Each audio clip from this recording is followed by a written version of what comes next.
Today, I want to do something a little different. Most of the time in this class, I try to explain what is happening right now.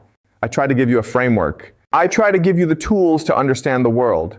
And we have been doing that a lot recently with this war. But today I want to make a prediction.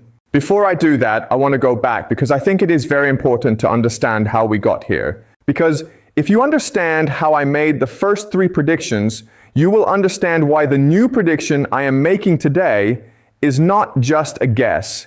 It is not just an opinion. It is the logical conclusion of everything we have studied together in this class. So let us go back to May 2024. Joe Biden is still the President of the United States. Donald Trump is facing 91 criminal charges. Most people in the media are saying Trump cannot win. Most people are saying there will be no war with Iran. The world looks relatively stable. And in this classroom, I made three predictions. Prediction number 1, Donald Trump will win the presidential election in November 2024. Prediction number 2, the United States will go to war with Iran. Prediction number 3, the United States will lose this war, and this loss will forever change the global order. 2 of these predictions have already come true. Trump won. America went to war with Iran. And the whole world is now watching to see if the third prediction comes true as well. But here's what I want you to understand today. I did not make those predictions because I am special. I did not make them because I have some magical ability to see the future. I made them because I used a method, a framework. And that framework is what I call predictive history, using game theory and structural patterns from history to understand where things are going. And today I want to use that same framework to make my most important prediction yet. I want to tell you exactly how this war ends. So let me first explain the method, and then I will walk you through the prediction step by step. Because I never want you to just accept what I say. I want you to see the reasoning. I want you to test it yourself. That is what this class is about. How do I make predictions? I look at 3 things. First, I look at structure. What are the deep structural forces shaping a situation? Things like geography, population, economic systems. These things do not change quickly. They constrain what is possible. Second, I look at incentives. In game theory, every player is trying to maximize their own interests. So I ask, what does each player actually want? Not what they say they want, what they actually want. Because those 2 things are often very different. Third, I look at history. Not because history repeats exactly. It does not. But because human beings are human beings, empires are empires. And certain patterns appear again and again across thousands of years. If you know those patterns, you can see them playing out in real time. Now let me apply this to the question of how this war ends, step by step, carefully. Because the answer is not simple, but it is logical. Once you see it, you cannot unsee it. What does each player actually want? What does America say it wants?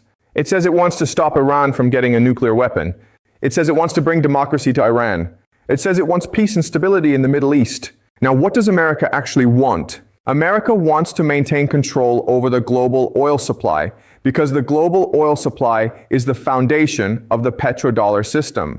And the petrodollar system is the foundation of American financial power. Since 1973, all oil in the world has been traded in US dollars. This creates permanent global demand for the dollar. It is what allows America to print money and run huge deficits without its economy collapsing.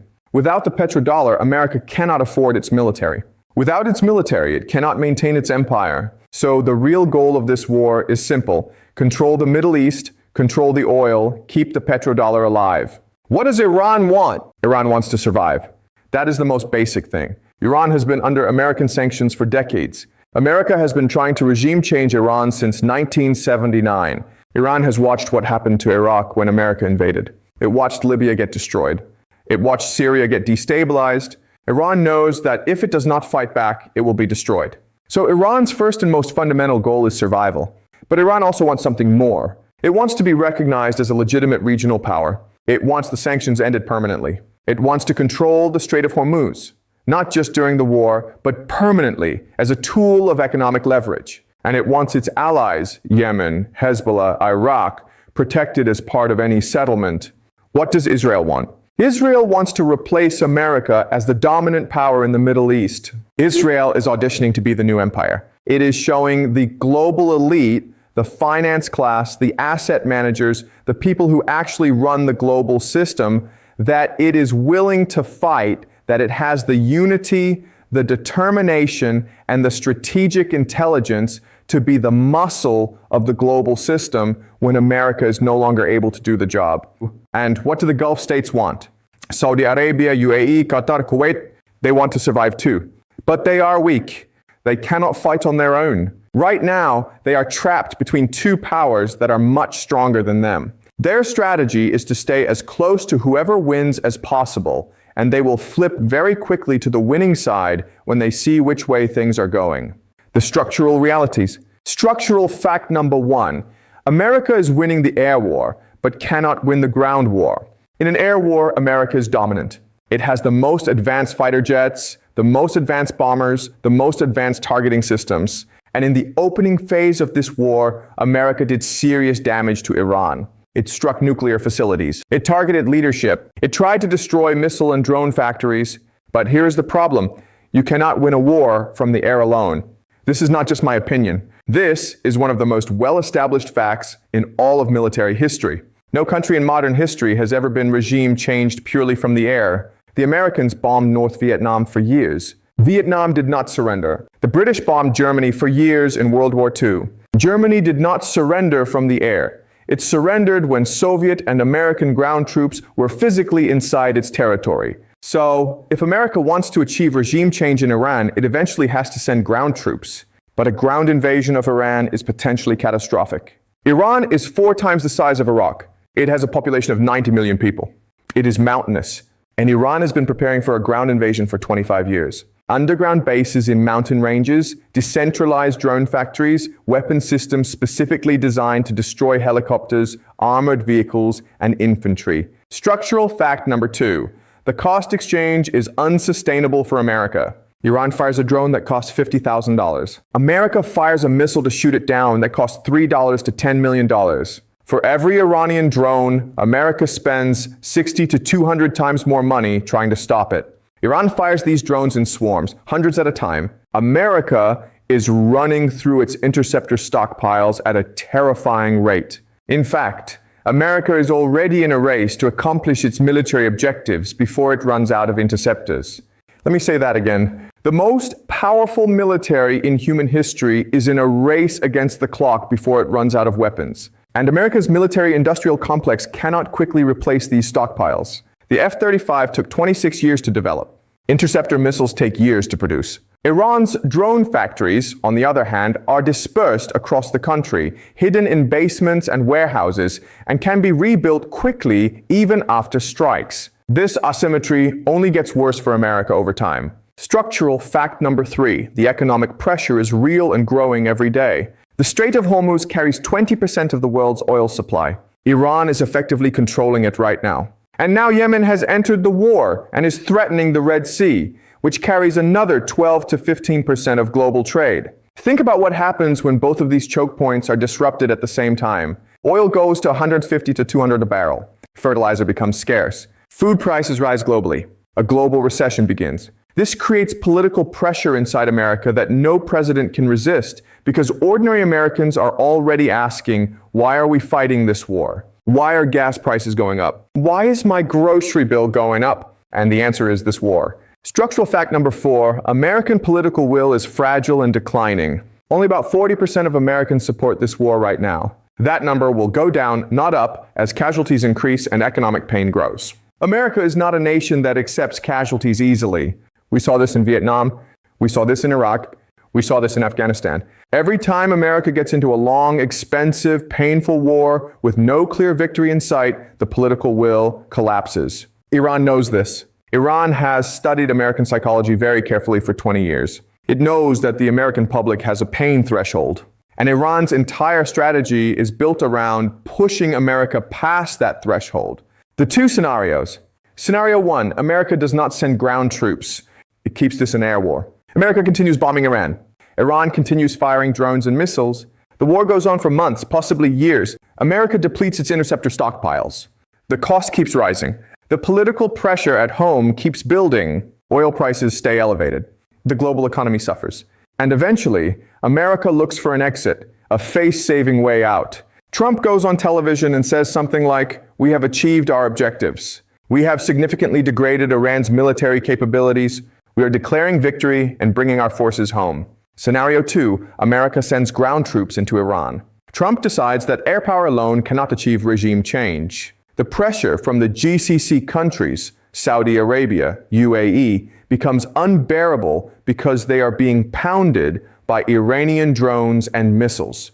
The pressure from Israel is enormous, and Trump, who does not have a clear strategy and who is increasingly desperate, decides to roll the dice and send in the Marines. My predictions. Prediction 1, there will be no ground invasion of Iran. I know many people are saying ground troops are coming. I know the Marines are heading to the region, but I do not believe a full ground invasion will happen. The people around Trump, the smart ones, the ones who actually understand the military situation, they know what a ground invasion means. They know it means a draft. They know it means years of war. They know it means the end of Trump's political career and possibly American financial stability. The pressure against a ground invasion inside the American government is enormous. Prediction 2, this war ends with America withdrawing from the Middle East within 12 to 24 months. The economic pressure builds, the stock market suffers. Political opposition to the war grows, Trump's approval ratings drop, and at some point, China, Russia, and India, the three great powers not directly in this war, will make it very clear to Trump that the world cannot sustain this disruption. They will tell him privately and firmly that it is time to stop. And Trump, who cares deeply about the economy and about his legacy, will find a way to declare victory and leave. Prediction 3. After America leaves, the Middle East will be reorganized around two regional powers, Iran and Israel. When America withdraws, the vacuum does not stay empty. Iran will control the Strait of Hormuz and the eastern part of the Middle East, with Russia and China as its economic partners. Israel, with its technological superiority, its intelligence capabilities, and its deep connections to global finance, will control the western part of the Middle East and the India-Middle East-Europe trade corridor. A few important questions. Will nuclear weapons be used? I am 100% confident they will not. Nukes are the ultimate taboo in international politics. America used them at the end of World War II on Hiroshima and Nagasaki, and since then, no country has used nuclear weapons in warfare, not once in nearly 80 years. This taboo is one of the most powerful norms in human civilization. Will Trump negotiate a deal with Iran directly? No. Iran will not negotiate with America right now, not because Iran is being stubborn, but because Iran has a very logical reason not to. Every time Iran has negotiated with America in the past, America has broken the agreement. The JCPOA, America signed it, and then Trump tore it up. America has shown again and again that it cannot be trusted to honor agreements with Iran. How long will this take? This is the hardest question. Empires move slowly. America has enormous resources and can drag this on for years if it chooses to. But the economic pressure is real and building every day. My best estimate is that within 12 to 24 months, America will be looking seriously for an exit. And within 2 to 3 years, the broad outlines of the new Middle Eastern order will be clear. But here's the honest truth. I cannot give you an exact date. Nobody can. What I can tell you is the direction. America is leaving the Middle East. Iran is rising. The petrodollar is dying. And the world is becoming multipolar faster than anyone in Washington is willing to admit. That is my prediction. Remember, this is not prophecy.